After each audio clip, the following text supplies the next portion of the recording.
Good morning guys. Nagising lang natin. So day off tayo na, naka-RD tayo. RD, rest day.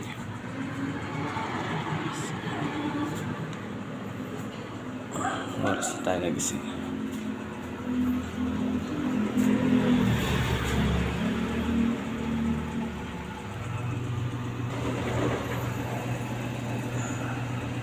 Gawin natin yun guys, magkakape tayo.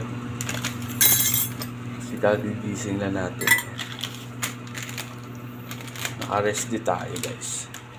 Ito yung pinakape ko lang. Pico Blanca.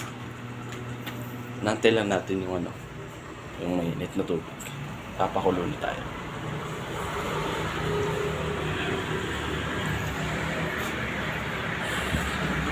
Try lang natin mag-vlog guys. Kasi may naano ako parang hindi naman sa niya iinggit.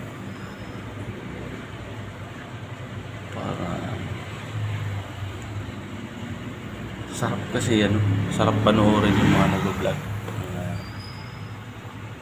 Si Joe Vlog, tsaka si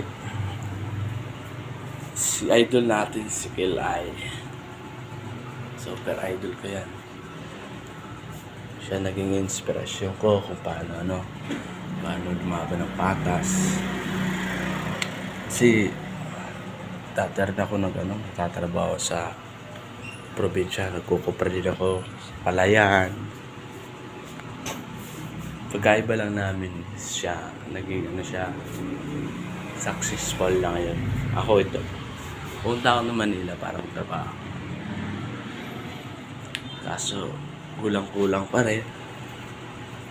Siyempre, breadwinner ako. May mga kapatid ako pinag-aaral. Isa college, tsaka dalawa is elementary.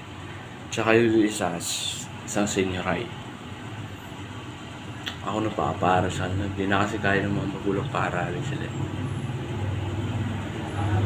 Kaya ngayon ako nagbabakas sakali na.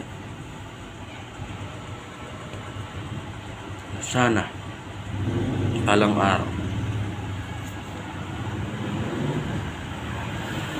may kagaya o sina Kelay tsaka si Joe Vlog tsaka iba mong vlog yung Kapimpi family. Bilib na bilib ako sa mga kapatid niya, lalo na si Sir Gavin. Napakasig niyang kuya.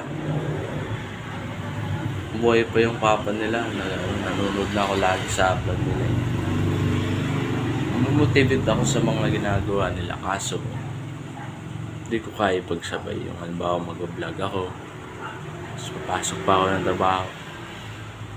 Mahirap siya yan. Parang hindi ko kakayanin. Kung sakali mang mag-vlog na lang ako, kailangan ko ng puhunan muna. Hindi naman pwedeng patunganga na lang ako, lalo na't may pamilyang umaasa sa akin.